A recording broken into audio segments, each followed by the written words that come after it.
Hey everyone, this is Charlotte. Welcome back to my channel.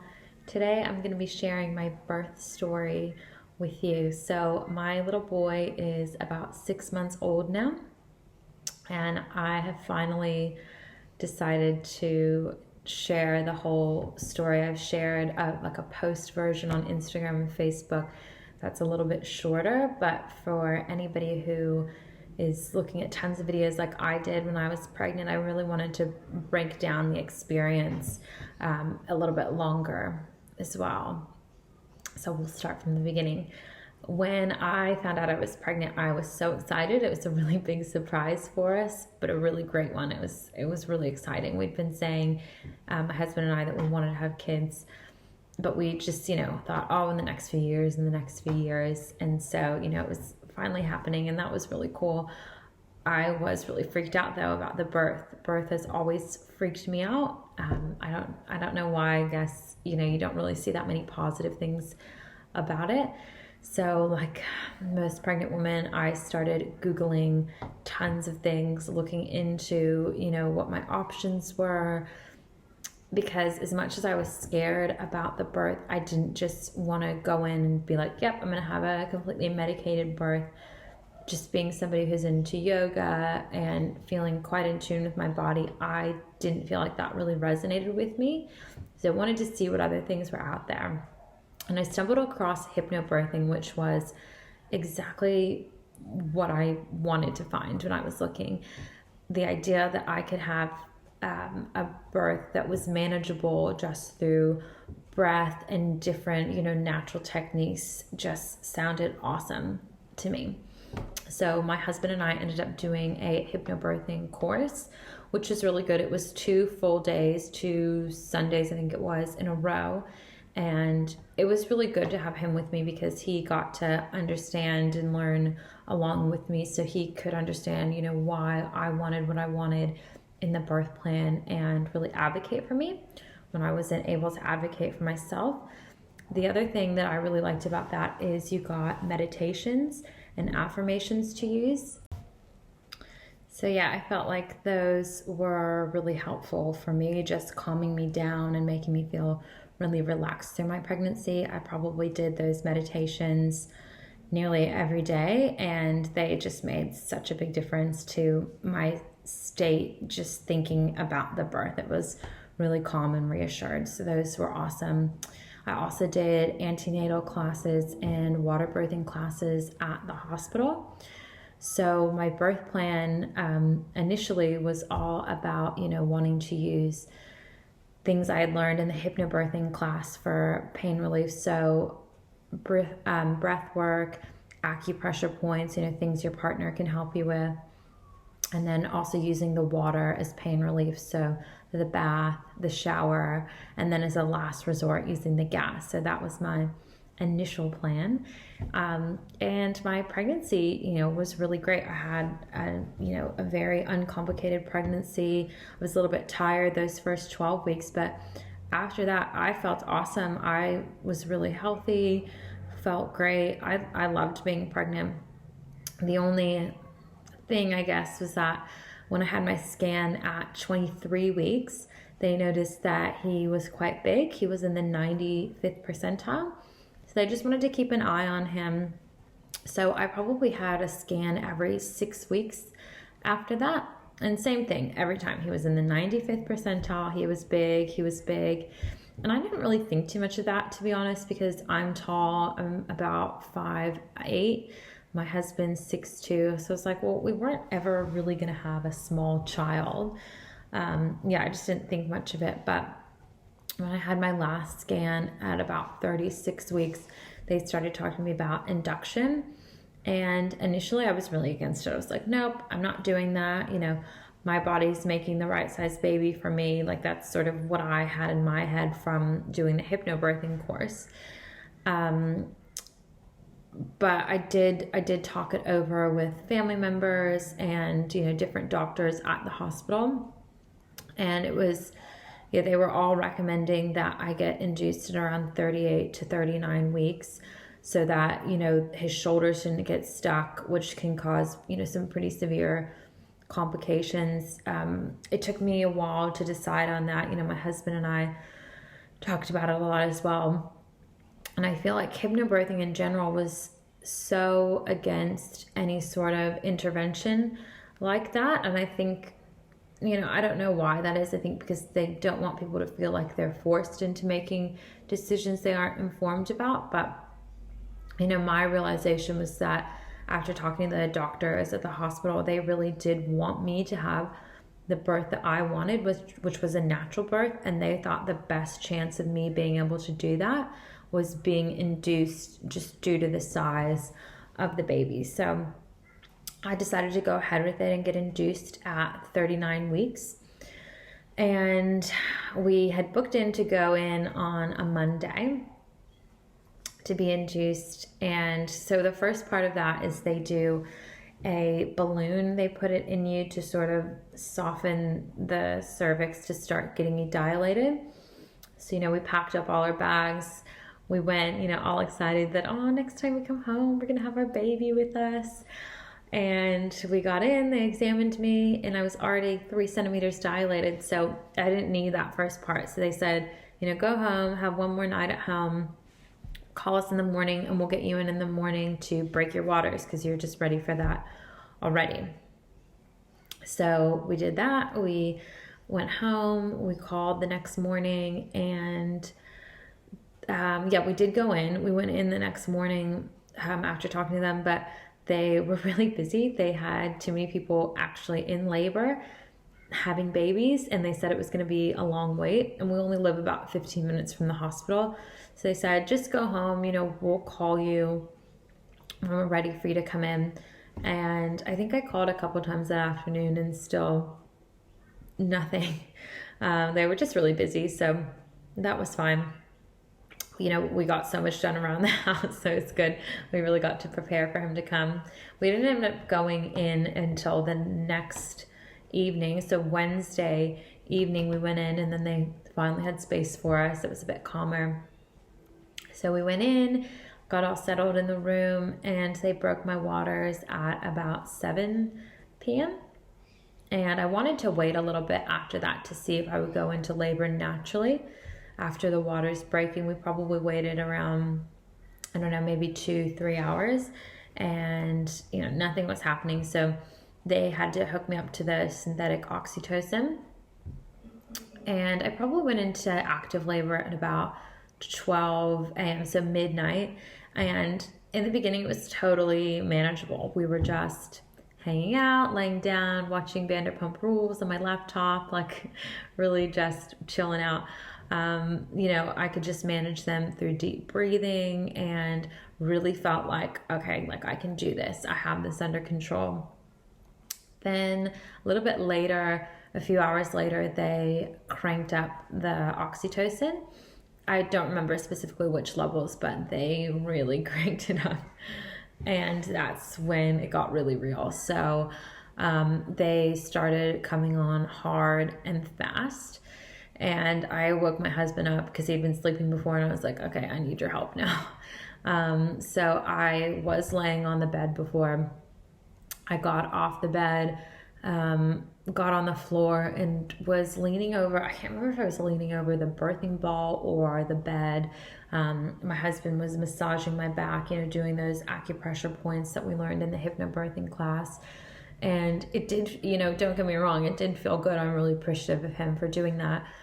But the contractions were just so intense at that point, and I wasn't getting any breaks in between like you normally do with labor, and the contractions I was getting earlier. It was just one after the other. It was so intense. So I asked for the gas at that point. Because I was hooked up to the monitors, I couldn't use the water like I had wanted to for pain relief. I couldn't get in the shower or the tub. So I decided to go for the gas and see if that would help. And I tried to take it slow, so you don't get nauseous from it. But it was just so intense. It barely helped. I ended up vomiting from how intense it all was. And at that point they examined me, and I was only about 4 centimeters. It was probably about 4 a.m. at that point. And I said, can I get an epidural? And they said, yeah, you're only at 4 centimeters. You can do that. And that was a big thing for me to ask because it was so far away from what I initially thought I wanted. But I just knew in that point that I still had a long way to go. I've been up all night and I didn't want to regret later not having asked for one earlier. And I felt like that was the right thing for me at that point. So yep, there's no problem. They had the anesthesiologist come in. I don't remember how much later it was, but it only would have been about like 30 minutes or something. It didn't take too long. And it definitely did help, but I was still not numb on my left side. I could still feel pretty much everything. So I was really breathing through those contractions, like really having to like get in the zone for them. I was using the gas a little bit as well because they were pretty intense still. I did ask the midwives if I could have the anesthesiologist come back and just check that it was all right, because to me that it didn't feel right. They said to just keep pressing the little button to keep getting more anesthetic every 15 minutes. So I kept doing that every 15 minutes.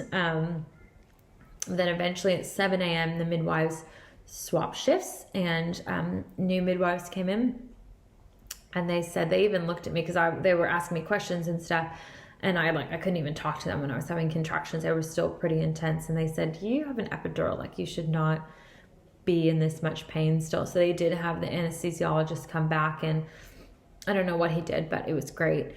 And I felt like I was properly numbed. I could still feel some pressure, but I was numb enough where it wasn't painful. I took a nap, which was awesome. So it was just a huge relief, and I could still feel enough where I would know when my contractions were and when I would need to push, which is what I wanted. But I could relax enough to take a nap, which was really great. And then everything continued well for a while. They said he was in the right position. I was continuing to dilate. So, it was pretty easy from there. It was just a waiting game. And then I don't know what time it was. It would have been sometime in the morning. Later in the morning, they said, that I was at 9 centimeters and would be ready to push in about an hour. So they kept coming back in and checking, and every time they checked, he was still just at 9 centimeters and just seemed to be stuck on something. I don't know what. And they were like, we're just going to give it an hour. We're just going to give it an hour to see, because, they did want me to have a natural birth as well. And probably 3, maybe more hours went by and just nothing. He wasn't moving from that point. So the doctors came in and examined and said that, they could see that his head was starting to swell a little bit. And, he hadn't gone into distress or anything. His heart rate was still fine. They didn't want that to be the case though. So they were recommending a C-section, which is pretty hectic to hear, because again, that's not at all what I wanted initially. So we talked about it, and they said, that it wouldn't have been safe to start pushing probably because, even if we got the head out, again, he was a big baby. They were worried about the shoulders. So we did decide to go ahead with the C-section. They talked us over all the risks and everything. And we just decided that was the best decision if that's what they were recommending. So after that, it wasn't like super urgent, but everything did happen pretty quickly.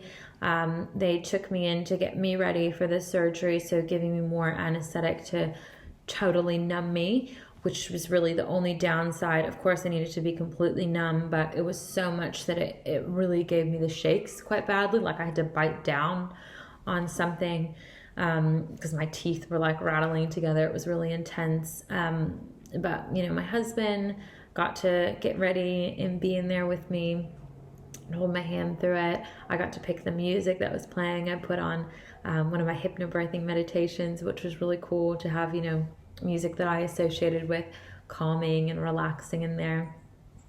So that all definitely helped. And then, yeah, once we were in there, it all happened really quickly. It felt like, 10 minutes he was there. He was born at 4:41, and he was quite a big baby. He was 4 kilos, so 8.8 pounds. So it was interesting to just see that, okay, yeah, he actually was a big baby. They weren't just estimating, and that was the case. And it was really cool. We got to see him as he, came over the partition. My husband got to cut the cord. You can still do delayed cord clamping when you do have a C-section, if that's something that you're looking into. And yeah, so he got to cut the cord and hold him. And then they put him on me to do skin to skin. I was still shaking pretty badly at that point, so it made me a little bit nervous holding him. And then I did actually end up vomiting because of the anesthetic as well. So my husband held him a little bit and got me cleaned up again. And then I got to hold him again, which was just amazing. So they took us into recovery, and I finally stopped having the shakes after that, which was good, and then took us up to our room. So once we were up in our room, my stepdaughter and her mom came and met us there, and my stepdaughter got to hold him, which was probably one of my most favorite memories ever. It was just the coolest thing. She was so beautiful with him.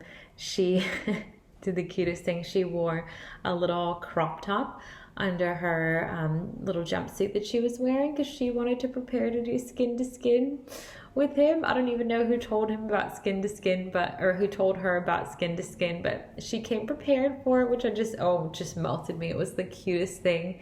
And she was just so sweet with him. It was so nice. And then, yeah, we just got to be in the hospital for 3 days because that's what they do when you have a C-section, and just got to be in our own little baby bubble with him. It was actually such a good experience. Everyone at the hospital was just amazing. They were so just consultative, and yeah, it just made me feel so comfortable. It was really great. And yeah, at the end of the day, it was completely different from what I wanted from my birth, but I ended up having a healthy baby. So I'm so glad I did the induction because, it may not have been the way that I initially planned, but I got the result that I wanted, which was a happy, healthy baby. I was healthy, and you really can't ask for any more than that. I don't think so. I hope my story helps ease somebody else that might be looking into doing an induction or isn't sure what their birth path is going to be. You don't know till you actually, go into it. You're not in charge, sadly. That baby has a pretty big say of how it's going to go too. So my advice is to just roll with it and to try to stay as calm as possible through whatever twists and turns might come up. So if you are pregnant and preparing for birth, I wish you all the luck, and I hope you have a really great experience as well. Thanks for watching. Bye.